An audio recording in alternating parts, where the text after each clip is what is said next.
பொதுவா நெறைய பேருக்கு இருக்கக்கூடிய ஒரு சந்தேகம் என்னன்னா, சுகர் லெவல் எனக்கு நார்மலா இருக்கு.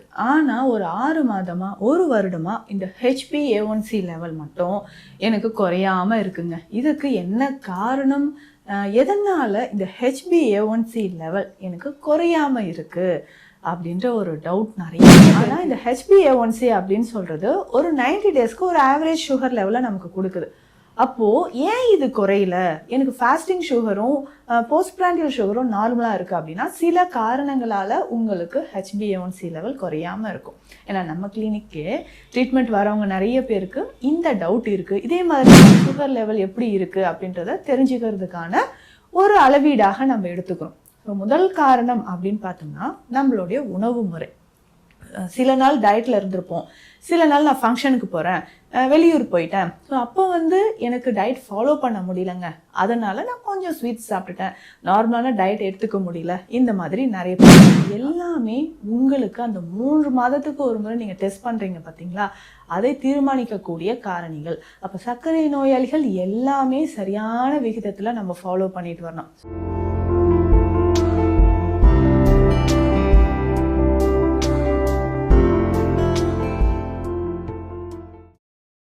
வரம் நேயர்களுக்கு வணக்கம். நான் டாக்டர் நித்யா, சித்தா ஃபிசிஷியன்.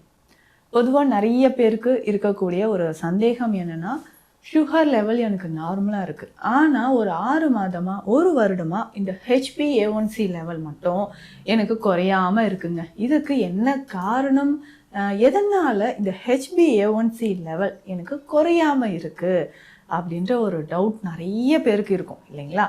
சரிங்க, இந்த HbA1c லெவல் அப்படின்னு சொல்கிறது நம்ம யூஸ்வலாக பார்த்தீங்கன்னா நீங்கள் சுகர் டெஸ்ட் பண்ணுவீங்க. ஃபாஸ்டிங் சுகரோ இல்லை போஸ்ட் பிராண்டியல் சுகர் லெவலோ நம்ம செக் பண்ணுறோம். அந்த டைமில் நம்ம என்ன பண்ணுறோம்னா நமக்கே தெரிஞ்சிடும், நாளைக்கு நம்ம சுகர் டெஸ்ட் பண்ணோன்ட்டு இன்னைக்கு ஃபுல்லாக டயட் கரெக்டாக ஃபாலோ பண்ணணும். ஆனால் இந்த HbA1c அப்படின்னு சொல்கிறது ஒரு 90 டேஸ்க்கு ஒரு ஆவரேஜ் சுகர் லெவலை நமக்கு கொடுக்குது. அப்போது ஏன் இது குறையல? எனக்கு ஃபாஸ்டிங் சுகரும் போஸ்ட் பிராண்டியல் சுகரும் நார்மலாக இருக்குது அப்படின்னா சில காரணங்களால் உங்களுக்கு HbA1c லெவல் குறையாமல் இருக்கும். ஏன்னா நம்ம கிளினிக்கே ட்ரீட்மெண்ட் வரவங்க நிறைய பேருக்கு இந்த டவுட் இருக்குது. இதே மாதிரி நானும் சொல்வேன், ஓகேங்க, இது டெஸ்ட் எடுக்கிற அன்றைக்கி நீங்கள் டயட்டில் இருந்திருக்கலாம், ஒரு 2 நாள் 3 நாள் நீங்கள் ரொம்ப கான்ஷியஸாக ஃபுட் எடுத்துகிட்டு இருப்பீங்க. இந்த HbA1c அப்படின்னு சொல்கிறது இதனால தான் நம்மளுடைய பிளட்ல இருக்கக்கூடிய RBC செல்ஸ் அதனோட carrying capacity, so sugar level எப்படி இருக்குது அப்படின்றத தெரிஞ்சுக்கிறதுக்கான ஒரு அளவீடாக நம்ம எடுத்துக்கிறோம். ஸோ முதல் காரணம் அப்படின்னு பார்த்தோம்னா நம்மளுடைய உணவு முறை.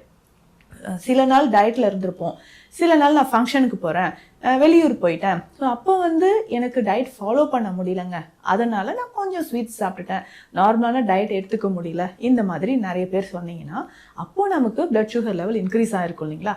அதுவுமே பிளட்ல நமக்கு காட்டும். அடுத்து இரண்டாவது முக்கியமான விஷயம் அப்படின்னு சொல்லும்போது ஃபிசிக்கல் ஆக்டிவிட்டி. சில நாள் நான் வாக்கிங் போனேன், சில நாள் வாக்கிங் போகலைங்க, சில நாள் பார்த்தீங்கன்னா எனக்கு நைட் ஷிஃப்ட் இருந்துச்சு. இந்த மாதிரி ஸோ நம்மளுடைய ஆக்டிவிட்டீஸ்லையும் ஒர்க் அவுட்ஸ்லையும் நமக்கு சரியான ஒரு விழிப்புணர்வு இல்லாமல், ரெகுலாரிட்டி இல்லாமல் நம்ம இருந்தோம். சில நாள் இருந்தோம், சில நாள் அப்படி இர்ரெகுலராக இருக்கும்போதும் HbA1c லெவல் நமக்கு இன்க்ரீஸ் ஆகுது. அடுத்து மூன்றாவது முக்கியமான ஒரு விஷயம் என்னன்னு பார்த்தோம்னா இரவு நேரத்து உறக்கம். ஸோ இது நிச்சயமாக நிறைய பேருக்கு நல்லா டீப் ஸ்லீப், இரவு நேரத்தில் ஒரு 11 மணிலேருந்து காலை ஒரு 4 மணிங்க, இந்த டைம் வரைக்கும் ரெகுலராக நீங்கள் நல்லா தூங்கிட்டு வந்தீங்கன்னா சுகர் லெவல் உங்களுக்கு நல்லாவே மெயின்டைன் ஆகும். ஸோ அப்போது இரவு நேரத்தில் சரியாக தூங்கலை, அலைச்சலாகிடுச்சு அப்படின்னா சுகர் மட்டும் இல்லை, நம்ம உடலில் ப்ரெஷர், கொலஸ்ட்ரால் இது எல்லாமே அதிகமாகிட்டே இருக்கும். அதனால் ஸ்லீப். ஸோ முக்கியமான நம்மளுடைய சுகர் லெவலை தீர்மானிக்கக்கூடிய காரணிகளில் இந்த HbA1c இது ரொம்ப முக்கியமாக நம்ம பார்க்கக்கூடியது தூக்கம், இதுவும் சொல்லலாம். சரிங்க, அடுத்து இந்த HbA1c லெவல் அதிகமாகவே இருக்குங்க. இதுக்கு என்ன ரீசன் அப்படின்னு கேட்டிங்கன்னா நம்மளுடைய பிளட்டு.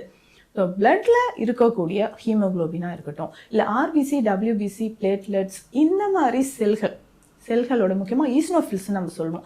ஏதாவது இன்ஃபெக்ஷன் நம்ம பாடியில் வந்துச்சுன்னா இது எல்லாமே ஒன்று இன்க்ரீஸ் ஆகும் இல்லை டிக்ரீஸ் ஆகும். இந்த மாதிரி காரணங்களாலையும் நமக்கு ஏற்படலாம். அப்போது ஹீமோக்ளோபின் லெவல் குறையுதுன்னா உங்களுக்கு HbA1c லெவல் அதிகரிச்சுட்டு போகும். ஏன்னா அந்த ரத்தத்தில் இருக்கக்கூடிய அந்த குளுக்கோஸ், அந்த சர்க்கரையை உடலுக்கு எல்லா செல்களுக்கும் கொண்டு போய் அதை வந்து டைஜஷனுக்கோ இல்லை பாடியோட இயக்கத்திற்கோ அது வந்து பயன்படுத்த முடியாமல் போகிறதுனாலையும் நமக்கு என்ன ஆகுது, ஹெச்பி லெவல் குறையும் போது HbA1c லெவல் இன்க்ரீஸ் ஆகுது, அப்போ சுகர் லெவல் அதிகமாகுது. ஸோ இது எல்லாமே உங்களுக்கு அந்த 3 மாதத்துக்கு ஒரு முறை நீங்கள் டெஸ்ட் பண்ணுறீங்க பார்த்தீங்களா, அதை தீர்மானிக்கக்கூடிய காரணிகள். அப்போ சர்க்கரை நோயாளிகள் எல்லாமே சரியான விகிதத்தில் நம்ம ஃபாலோ பண்ணிட்டு வரணும். ஸோ உணவாக இருக்கட்டும், அதுக்கப்புறம் நம்மளுடைய டைஜஷனாக இருக்கட்டும், தூக்கம் ரொம்ப முக்கியம். ரத்தத்தில் இருக்கக்கூடிய சத்துக்கள் நார்மலாக இருக்கா, ஸோ பிளட் செல்ஸ் எல்லாமே நார்மலாக இருக்கான்றதும் நீங்கள் செக் பண்ணிக்கணும். இதை சரி செய்யக்கூடிய விதத்தில் தான் நம்ம கிளினிக்கில் நம்ம ட்ரீட்மெண்ட் கொடுத்துட்ருக்குறோம். ஒவ்வொருத்தரும் ஒவ்வொரு நாளைக்கு எவ்வளவு ஃபிசிக்கல் ஆக்டிவிட்டியோ இல்லை உடற்பயிற்சியோ நீங்கள் செய்யணும். நம்ம வாக் பண்ண ஆரம்பித்தா ரொம்ப அதிகமாக வாக் பண்ணிக்கிட்டே இருப்போம். ஒரு அரை மணி நேரம் 1 மணி நேரம் அந்த அளவுக்கு நம்ம வந்து வாக் பண்ணிட்டு போயிட்டே இருந்துருவோம். அந்த மாதிரி இல்லாமல் ஒரு நாளைக்கு 20 to 30 நிமிடங்கள், ஸோ அந்த மாதிரி நம்ம மீடியமான ஒரு வாக். ஸோ அப்படி நம்ம வாக் பண்ணிகிட்டே வரும்போது உடலில் அந்த இயக்கம் சரியாக இருந்து HbA1c லெவல் நார்மலாக இருக்கும். ஸோ இதற்கான மருந்து முறைகள் அப்படின்னு எடுக்கும்போது டீடாக்ஸ் மெடிசன்ஸ் ரொம்ப முக்கியங்க. அது டீடாக்ஸ் மெடிசன் அப்படின்னு சொல்லும்போது அது சர்க்கரையோட அளவையும் நமக்கு குறைக்குது. அப்போ ஃபஸ்ட்டு நம்ம எடுத்துக்கக்கூடிய உணவுன்னு பார்த்தோம்னா நம்ம சிறுதானிய உணவுகள் நிறைய எடுத்துக்கணும். ஸோ இதுக்கான டயட் பிளானும் நம்ம நிறைய பதிவுகளில் நம்ம சேனலில் கொடுத்துருக்கோம், அதையும் நீங்கள் வாட்ச் பண்ணிக்கோங்க. இப்போது ஸ்பெஷலாக நம்ம கிளினிக்கில் கொடுக்கக்கூடிய ஒரு மருந்து அப்படின்னு பார்த்தோம்னா நாவல். ஸோ நாவல் கற்பம் அப்படின்றத கொடுக்குறோம். இது மாத்திரைகளாகவும் இருக்குது, கஷாய மருந்தாகவும் உங்களுக்கு கிடைக்குது. ஸோ நாவல் மாத்திரைகளாக நீங்கள் எடுத்துக்கலாம். அடுத்து முக்கியமாக பார்த்தோம்னா தேற்றான் கொட்டை கற்பம். ஸோ சர்க்கரை நோயாளிகளுக்கு இதுதான் வெயிட் லாஸ் ஆகிட்டே இருக்குங்க அப்படின்னு நிறைய பேர் சொல்வீங்க. ஸோ அந்த மாதிரி வெயிட் லாஸ் ஆகிட்டே இருக்குது, அது சரி செய்யணும் அப்படின்னு சொன்னீங்கன்னா உங்களுக்கு இந்த தேற்றான் கற்பம் ரொம்ப சிறந்ததுங்க. ஸோ தவறாமல் இந்த தேற்றான் கற்பத்தை நம்ம பயன்படுத்திக்கிட்டே வரும்பொழுது உடலில் நமக்கு இந்த சர்க்கரையோட அளவு அப்படின்னு சொல்கிறது நல்லாவே மெயின்டைன் ஆகிட்டு வரும். ஸோ இந்த விஷயங்கள், இந்த HbA1c எனக்கு குறையாமல் இருக்குது அப்படின்னு சொல்கிற விஷயங்கள் நார்மலாக இருக்கணும்னா நம்ம இது எல்லாமே ஃபாலோ பண்ணணும். இந்த தேற்றான் கற்பம் நம்ம எப்படிங்க எடுத்துக்கலாம் அப்படின்னு கேட்டிங்கன்னா ரொம்ப சிம்பிள். ஸோ காலையிலும் இரவும் வெந்நீரில் கலந்து குடிக்கணும். முக்கியமாக இந்த டயபெட்டிக் கிட்னி டிசீஸ் அப்படின்ற ஒரு விஷயம் வருங்க. இந்த HbA1c லெவல் வந்து எனக்கு குறையாமலே இருக்குது அப்படின்னு சொல்லிட்டு நீங்கள் வருத்தப்பட்டீங்கன்னா ஒரு குறிப்பிட்ட காலத்துக்கு பிறகு உங்களுக்கு என்ன ஆகும்னா சுகர் லெவல் இன்க்ரீஸ் ஆகிட்டே போகுது. அப்போது கிட்னியோட பாதிப்பு, ஃபங்க்ஷன் வந்து ரொம்ப பாதிப்பு ஏற்படுதுன்னா அப்போ கண்டிப்பாக நீங்கள் தேற்றான் கற்பம் உங்களுக்கு மிக சிறந்த ஒரு மருந்தாக இருக்கும். ஸோ சித்தர்கள் சொன்ன அறிவுரைப்படியே இதை ரெகுலராக நம்ம எடுத்துக்கணும். ஏன்னா நிறைய பேர் என்கிட்ட கேட்டிங்க, டாக்டர் இந்த தேற்றான் கற்பம் வீட்டில் நாங்களே செய்கிறோம். ஸோ கிட்னி ப்ராப்ளம் இருக்கவங்களும் நீங்கள் கேட்குறீங்க, யூரினரி ட்ராக் இன்ஃபெக்ஷன் இருக்கிறவங்களும் நீண்ட நாளாக உங்களுக்கு சுகர் லெவல் இருக்குது அப்படின்னாலும் அவர்களும் நீங்கள் கேட்குறீங்க. ஸோ அப்போ அந்த சுகர் லெவலை மெயின்டைன் பண்ணுறதுக்கு தேற்றான் கற்பம் ரொம்ப ரொம்ப முக்கியமான ஒரு மருந்து. ஸோ காலையிலும் இரவும் இந்த மருந்தை நீங்கள் ரெகுலராக டெய்லி ஃபாலோ பண்ணிட்டு வாங்க. ஸோ இது கூட நீங்கள் வந்து அந்த நம்மளுடைய வாக்கிங்காக இருக்கட்டும், ஃபிசிக்கல் ஆக்டிவிட்டீஸாக இருக்கட்டும், இது எல்லாமே கரெக்டாக ஃபாலோ பண்ணிட்டு வாங்க. சுகர் லெவல் உங்களுக்கு கண்டிப்பாக குறையும். ஸோ HbA1c லெவல் நமக்கு குறையாமல் இப்படியே போயிட்டுருக்கே, இதனால் உடல் சோர்வு அதிகமாக இருக்கே அப்படின்னு நீங்கள் வருத்தப்பட வேண்டாம். ஸோ இந்த வழிமுறைகள் எல்லாமே நீங்கள் ஃபாலோ பண்ணிட்டு வரும்போது சுகர் லெவல் ரொம்ப ஈஸியாக குறையுங்க. ஸோ இந்த மாதிரி பயனுள்ள மருத்துவ தகவல்களுக்கு நம்ம பேஜை ஃபாலோ பண்ணுங்கள். சித்த மருத்துவம் தொடர்பான மருத்துவ ஆலோசனைகளுக்கு ஸ்க்ரீனில் இருக்கிற நம்பருக்கு காண்டாக்ட் பண்ணுங்கள். நன்றி.